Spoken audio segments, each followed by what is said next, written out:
या गावात जर जिवंत राहायचं असेल तर मी सांगतोय तसंच वागायचं. प्रेमानं बोलणार असाल ना सरपंच साहेब, जीव काढून ठेवीन इथं. पण धमकी देणार असाल ना, ए आवाज कमी रे. आवाज तुम्ही कमी करायचा. हा तुमचा वाडा नाहीये, ऑफिस आहे ग्रामपंचायतीचं. आवाज तुम्ही कमी करायचा. राजा भाऊ, मी एका समाजातल्या म्हणजे मागासवर्गीय समाजातल्या मुलीशी लग्न करतोय म्हणून दोन्ही समाजातल्या रीती रूढींना एवढा धक्का बसतोय की ते हल्ले करायला लागले. अरे मग हल्ला करताय तर असं भॅडासारखा का हल्ला करताय? समोरासमोर दोन हात करा ना. श्रीकांत, अरे हा दोन माणसांचा लढा आहे का? समोरासमोर आले, मारामारा केल्या, मोकळे झाले. हा दोन प्रवृत्तींचा लढा आहे, समांतर प्रवृत्तींचा लढा, ज्या कधीही एकत्र येत नाही. अरे पण या समाजासाठी मी एवढं सगळं करतोय ना राजा भाऊ. रात्र शाळा सुरू केली, कुटीर उद्योगासाठी मी लोनचे अर्ज भरायला लावले, आरोग्य केंद्र सुरू करतोच आहे, शहीद राहुल सोनवणे स्मारक उभारण्याचा प्रयत्न चाललाय. एवढं सगळं करतोय मी त्यांच्यासाठी. आणि या सगळ्या स्वप्नांची धुळधाण होणार असेल तेही फक्त मी सोनाबाईशी लग्न करणार आहे म्हणून, ते सगळं चुकीचं आहे. आणि हा सर्वस्वी आमच्या दोघांचा खाजगी प्रश्न आहे. दोघांचा? लग्नाचा निर्णय तुझ्या एकट्याचा आहे. म्हणजे तू विचारलंस तिला? त्यात विचारायचं काय? मी पसंतच आहे तिला. आणि ती तुझ्याशी लग्न करायला तयार नाही असं मी जर म्हटलं तर? नदीवर तर काही बोलली नाही ती मला. तू कुठं बोललास? ठीक आहे, आता वस्तीवर जाऊन विचारतो तिला. श्रीकांत, आता कुठं चाललास वस्तीवर? वस्तीवरचं वातावरण तापलंय बाबा सध्या. कमाल आहे, कधी या समाजातलं वातावरण तापतं, कधी त्या समाजातलं वातावरण तापतं. यालाच ते लोक संस्कृती म्हणतात. अरे पण कुठे चालली यांची संस्कृती? जग चंद्रावर जाऊन आलं, मंगळावर जाण्याचा प्रयत्न करतायत लोक, आणि हा समाज कुठल्या युगात वावरतोय? श्रीकांत, तुझं कसं झालंय माहितीये का? ती हळद आणि हो गोरी असं झालं. गेली अनेक वर्ष मी हा लढा लढतोय. श्रीकांत, तुझी आत्ताशी कुठे सुरुवात आहे, आणि सुरुवातीलाच एवढ्या अडचणी. चूक तुझीच आहे. चूक? सोनाबाईशी लग्न करण्याचा निर्णय घेतला ही चूक म्हणतोयस? मग माझा निर्णय ठाम आहे. ठीक, मग परिणामांना तयार राहा. तू तुझ्या समाजाला लाथाडलंस, सोनाबाईला तिचा समाज लाथाडला. अरे मग संसार थाटणार कुठे तुम्ही दोघं? बघू पुढचं पुढे. आता मी वस्तीवर जाऊन सोनाबाईला भेटतो. तुला एकदा सांगितलं ना, वस्तीवरचं वातावरण तापलंय बाबा. अरे जे करतील ते करू दे ना मग. अरे का किशी खेळतोय श्रीकांत? वातावरण तापले. परिवर्तन एका दिवसात नाही होत बाबा, बराच कालावधी जावा लागतो त्यासाठी. आणि ही तुझी घाई आहे ना, नडणार आहे बरं का, तुला महागात पडणार आहे एक दिवस, लक्षात ठेव. श्रीकांत,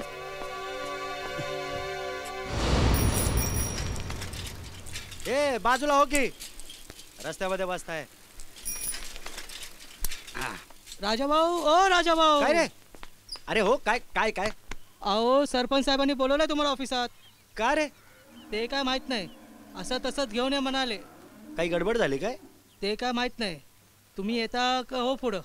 हो हो पुढं हो, हे सामान घरला ठेवतो आणि येतो. हो पुढं. पण एकलेच या. एकलंच? हो. बर, निघ. हा, लवकर या.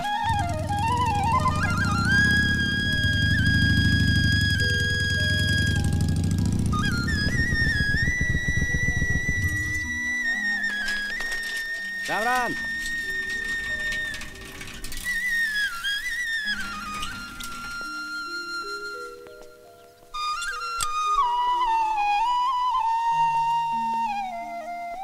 नमस्कार सरपंच साहेब.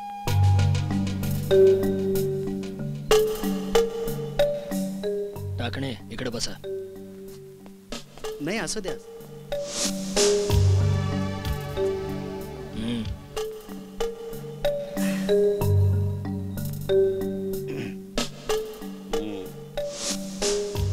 नाही, एकदम अर्जंट बोलवलं. काही काम होतं का? नाही, आबासाहेबांची तब्येत. आबासाहेबांना काही झालेलं नाही. नाही, गेल्या आठवड्यात चक्कर येऊन पडले होते. तुला कसं माहिती? ते बबन्या आला होता ना डॉक्टर साहेबांना बोलवायला त्यांच्या खोलीवर. म्हणजे तू गेला होतास त्यांच्यासोबत? डॉक्टर साहेबांनीच आबासाहेबांना ऍडमिट केलं होतं ना. मला सगळं हे कसं माहित नाही? मला वाटलं तुम्हाला सगळं ए! हे बघ राजा, यापुढं आमच्या घरात ढवळाढवळ करायची एकदम बंद. याद राख, गाठ माझ्याशी. काय बोलताय सरपंच साहेब? कसली ढवळाढवळ? येड्याचं सोंग घेऊन पेडगावला जाऊ नकोस. या गावात जर जिवंत राहायचं असेल तर मी सांगतोय तसंच वागायचं. प्रेमानं बोलणार असाल ना सरपंच साहेब, जीव काढून ठेवीन इथं. पण धमकी देणार असाल ना, ए आवाज कमी रे. आवाज तुम्ही कमी करायचा. हा तुमचा वाडा नाहीये, ऑफिस आहे ग्रामपंचायतीचं. आवाज तुम्ही कमी करायचा.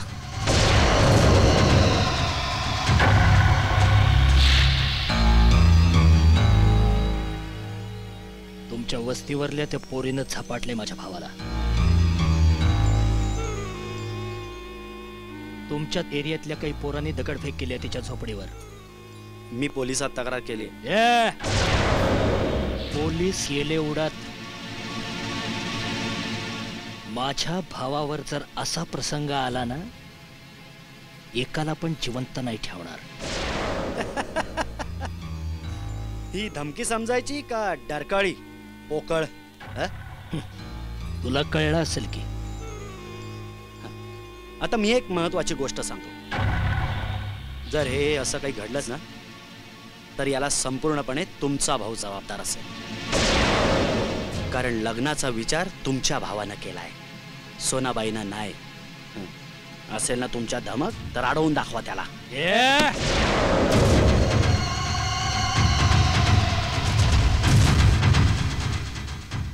येतो मी. आणि आबासाहेबांना माझा नमस्कार सांगा. किती झालं तरी भला माणूस आहे तो. येतो मी.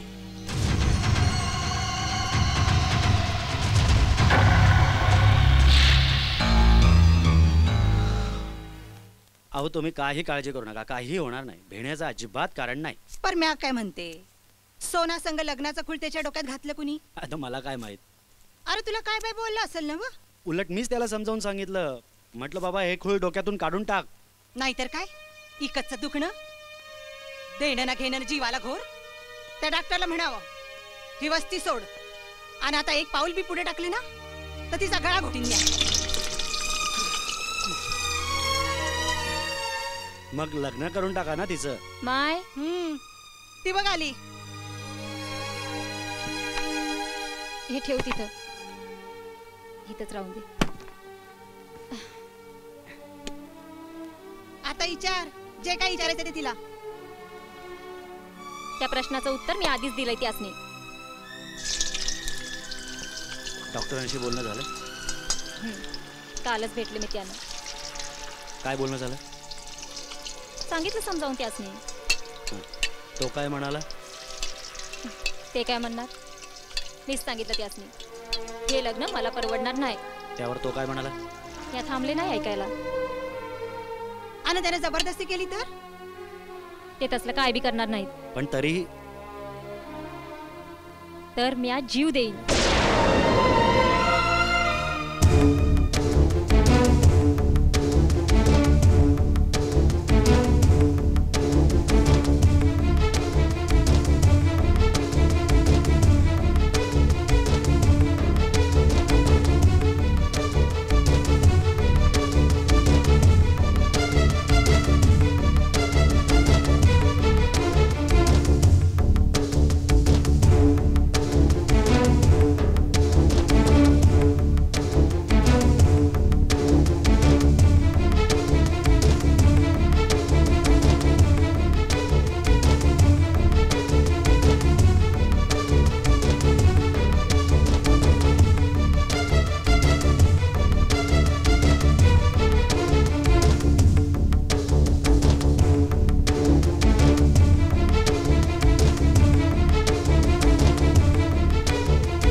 ग सोना लवकर ये ग लई रात झाली बघ. आले आले दार बंद करते जरा. आण हे घे. पाणी तरी काढशील का? अरे कोण आहेसा तुम्ही आणि कशा पायी इतक्या रातच्याला घरात घुसले या?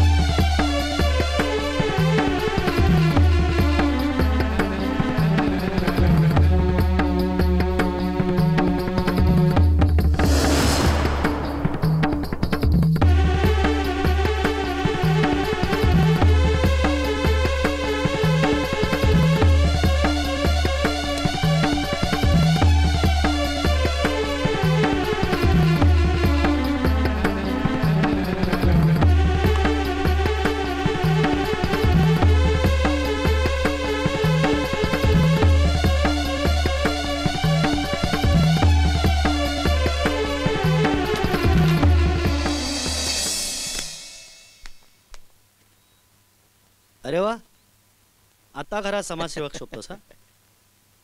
प्रयत्न करतोय. हा? बरं तू सोनाबाईशी तुला किती वेळा सांगितलंय तिचा विचार सोड म्हणून? का? का आता इतकं रामायण घडल्यावर सुद्धा? तिच्यावर कोणीतरी दबाव आणत असेल. श्रीकांत, अरे उगाच कोणी कोणाच्या घरावर दगड मारत नसतं रे. त्याच्या मागे कोणीतरी सूत्रधार असतोच. मला तो जर सापडला ना. ओ आता हिरोगिरी करू नका, या इकडे सांगतो या. राजाभाऊ तुझा मला सापडला ना. काय श्रीकांत, काल रात्री एवढं पुराण ऐकवलं तरी त्याच्यावर पाणी ओततोयस. राजाभाऊ काय रे? काल रात्रीपासून भागाबाई आणि सोनाताई दिसत नाहीये. हा? काय? हो तू हो पुढं, मी येतो. जा, जा. मी पडेल तुझ्या बरोबर. नाही तू नाही यायचं. का? अरे का म्हणजे काय यार, प्रकरण वाढलंय तिथे. मला येऊ दे ना नाही, वस्तीवर. नाही श्रीकांत, तू इथेच थांब. राजाभाऊ